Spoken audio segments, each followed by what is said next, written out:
What's up guys, welcome back to Ubad's lab, and today I'm going to be explaining the power rule.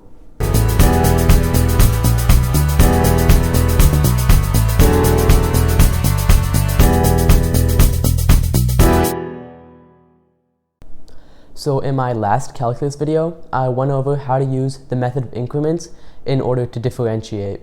But that is a little time consuming, so today I'm going to be going over how to use the power rule in order to differentiate and integrate faster. So let me start off by writing the theorem for the power rule in terms of differentiation. So let's say we know that y is equal to ax to the n. And then, so the theorem states that dy dx, which is the derivative, is equal to the constant a multiplied by the exponent n, so an times x, and then the exponent becomes n minus 1. So let's go over a few examples of this. So let's say that we know y is equal to x to the 6. So what would the derivative of this function be? We can use the power rule to make this go much faster instead of using the method of increments. So we can just multiply the constant, which is 1, by the exponent 6. So dy dx is equal to 1 times 6, and then x, and then 6 minus 1, so 5. So the derivative of x to the 6 is 6x to the 5th. So just go over one more example of this. Y is equal to, let's say, 1/3 x to the 5th. And the derivative of this would be equal to multiply the constant by the exponent, so 5/3x, and then subtract the exponent by 1, so 4. So once you get the hang of it, you can derive these functions pretty fast. Later on, we're going to have to learn the product rule and the chain rule for more complicated functions, but for now, the power rule will do.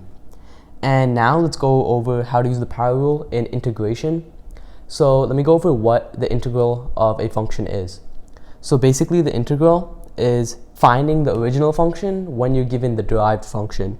So let's say we're given the derived function is 6x to the 5th. The goal of integrating it would be to find what the original function is, which is x to the 6. So let's go over the theorem for the power rule in integration. So let's say we know that the derived function is ax to the n.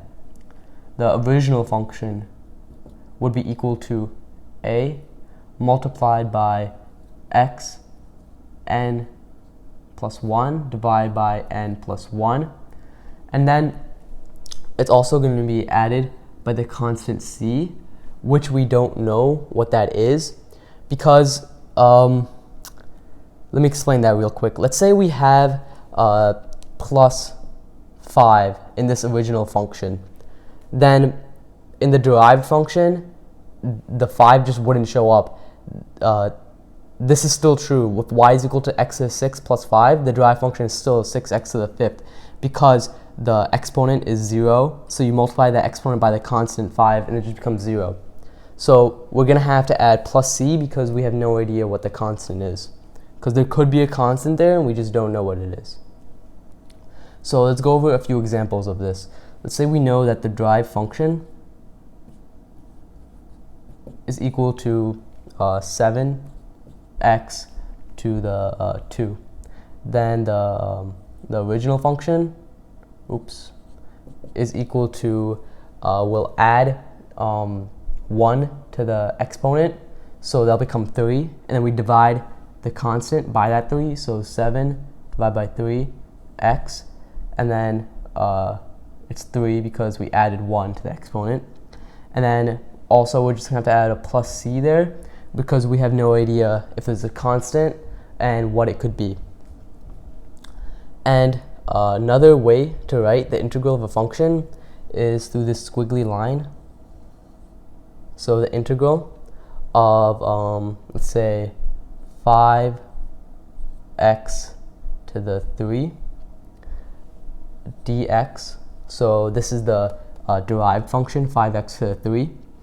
And then the integral of this would equal to add 1 to the exponent, so 4, divide the 5 by the 4, so 5 divided by 4x, and then add 1 to the exponent, so 4, and plus c, because we have no idea what the constant is.